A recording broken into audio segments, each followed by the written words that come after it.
Game খেললে মিলতে পারে আপনারও প্রেমিকা এবং পরবর্তীতে সুযোগ আসতে পারে বিয়েরও। কি ভাবছেন মজার ছলে বলা হচ্ছে? আসলে এমনই এক গল্পকে বাস্তবে রূপান্তরিত করে দেখালো শান্তিপুর রাধানগর এলাকার বাসিন্দা সুব্রত বিশ্বাস। করোনাকালে লকডাউন থাকাকালীনই অনেকেই মোবাইলের গেমের প্রতি করোনাকালে লকডাউন থাকাকালীন অনেকেই মোবাইলের গেমের প্রতি আসক্ত হয়ে গিয়েছিলেন। দিন রাত মোবাইলে গেম খেলেই করোনাকাল পার করেছেন অনেকেই। তবে এই মোবাইল গেমের লাভ ক্ষতির অঙ্ক হিসেব করে দেখা গেলে বেশিরভাগ মানুষের ক্ষতির পরিমাণ বেশি হলেও সুব্রত বিশ্বাসের আখেরে লাভই হয়েছে। যোগাযোগটা হয়েছে ফ্রি ফায়ারের মাধ্যমে। মানে ফ্রি ফায়ার গেম যেটা? আচ্ছা, ফ্রি ফায়ার গেম। হ্যাঁ, তো সেটা কবে থেকে খেলতে শুরু? সেটা লকডাউন যখন ফার্স্ট শুরু হয় তার কিছুদিন পরের থেকে। কি কারণে মানে হলো? তো আমি দাদাভাই মোবাইলে কাজ করতাম, তো লকডাউনের মধ্যে কোনো কাজ মাজ কোনো কিছু ছিল না, ওটা টাইম পাস করার জন্য এবারটা তখন গেমটা নতুন উঠেছিল, এবারটা ওই সূত্রে গেমটা খোলা। আচ্ছা, এবারটা খুলে এরকম ফ্রি ফায়ার খেলতাম। তো আমার গেমের মধ্যে খেলতে খেলতে র্যান্ডমলি কজন খেলতে? আমরা 4 জন মিলে খেলতাম। আচ্ছা, তো তার মধ্যে আমরা 4 জন খেলতে খেলতে হঠাৎ করে মানে আমার টিমে যে একটা মহিলা বা একটা মেয়ে রয়েছে সেটা আমি জানতাম না। তো যখন জানলাম তাকে আমি একটা মেসেজ করেছিলাম, মেসেজটা রিপ্লাই দিয়েছিল 2 দিন পরে। তো দেওয়ার পরের থেকে কন্টিনিউ আমাদের কথা হয়, কথা হতে হতে একটা বন্ধুত্ব সম্পর্ক জড়ানোর পরে ও আমাকে কন্ট্যাক্ট নাম্বার শেয়ার করে বা আমি ওকে কন্ট্যাক্ট নাম্বার শেয়ার করি। শেয়ার করার পরে আমাদের মধ্যে কথা হয়, কথা হওয়ার পরে এবার গেমও চলে, এদিকে কথাও হয়। তো কথা বলতে বলতে একটা, এগুলো সব করোনা পিরিয়ডের মধ্যে? করোনা পিরিয়ডের মধ্যে। কি নাম মেয়ে? মেয়ের নাম প্রীতি প্রামাণিক। ও কি পড়াশোনা করতো তখন? পড়াশোনা করতো তখন। জানা যায় করোনাকালে ফ্রি ফায়ার গেম খেলার সময় পরিচয় হয় একটি মেয়ের সঙ্গে।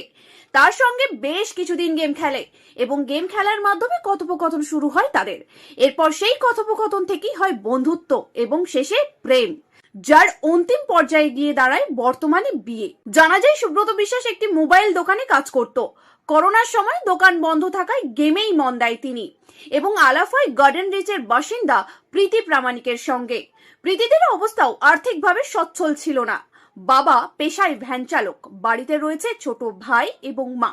সেই সময় দ্বাদশ শ্রেণীতে পড়লেও আর্থিক অনটনের জন্য দ্বাদশ শ্রেণীর পরে আর পড়াশোনা হয়নি। এরপর বেশ কিছু বছর পরে তারা সিদ্ধান্ত নেয় পালিয়ে গিয়ে বিয়ে করবে, কিন্তু পরিবারকে বোঝানোর পরে পরিবার থেকে মেনে নেয় তাদের দুজনের সম্পর্ক এবং এক করে দেয় 4 হাত। ওই 5-6 বছর। তখন আপনি কি করতেন? তখন আমি পড়াশোনা করতাম, ক্লাস 11-এ পড়তাম। আর তারপরে পড়াশোনা করতাম, লকডাউনের সময় গেম খেলাটা মানে বেশি হয়ে গেছিল একটু, তখনই আলাদা হয়েছে। তখন স্কুল টুল বন্ধ ছিল বলে? তখন স্কুল বন্ধ ছিল।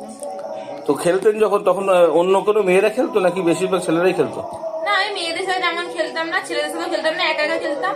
আর আমার ভাই আর ও যে মানে এখন যে আমার হাজবেন্ড, তার সাথেই আমি গেমটা খেলতাম, আর কেউ খেলতাম না। আচ্ছা, তো এখন কি তার জন্য কি গেম বন্ধ না খোলা রয়েছে? এখন গেমটা এখন বন্ধ করে দিয়েছি, কারণ ঘরেরও কাজ মানে কাজটা করতে হয় আর ওরও সময় হয় না, ওর জন্য গেম খেলা বন্ধ। তার মানে ওর সঙ্গে খেলতে? এবার এখন সামনে পেয়ে গেছে, এখন দরকার নেই। আচ্ছা, তো বাড়ি থেকে বাবা কি করেন? আমার বাবা ভ্যান চালায়। আচ্ছা, মা ভাই বোন? ভাই আছে, ভাই স্কুলে পড়ে। তো পড়াশোনা করলেন না কেন শেষে গিয়ে? পড়াশোনার ইচ্ছা হতো না, তার কারণে মানে উচ্চ মাধ্যমিক পাস করলেন? তো উচ্চ মাধ্যমিক দিয়েছি, তারপরে পড়াশোনাটা আর করিনি অত। ঠিক আছে, আর বাড়ির অবস্থাটা খুব খারাপ ছিল, ওর জন্য পড়াশোনাটা করা হয়নি। কোথায় বাড়ি আপনাদের? আমার বাড়ি মহাকালী, কাঞ্চনতলা, কলকাতা, শালুক 18। সুব্রত এবং প্রীতি জানাচ্ছে বর্তমানে সংসার এবং কর্মব্যস্ততার চাপে আর গেম খেলা হয় না। তবে গেমের যেমন ভালো দিক রয়েছে তেমন মন্দ দিকও রয়েছে। বিশেষ করে তারা বাচ্চাদের বেশি সময় ধরে মোবাইল গেমের প্রতি আসক্ত হতে বারণ করলেন এবং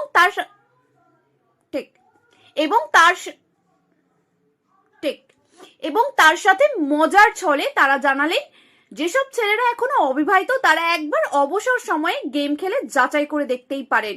ভাগ্য ভালো থাকলে গেম খেলেই পেয়ে যেতে পারেন নিজের প্রিয়জনকে। নদিয়া থেকে মৈনাক দেবনাথের রিপোর্ট, লোকাল 18 বাংলা।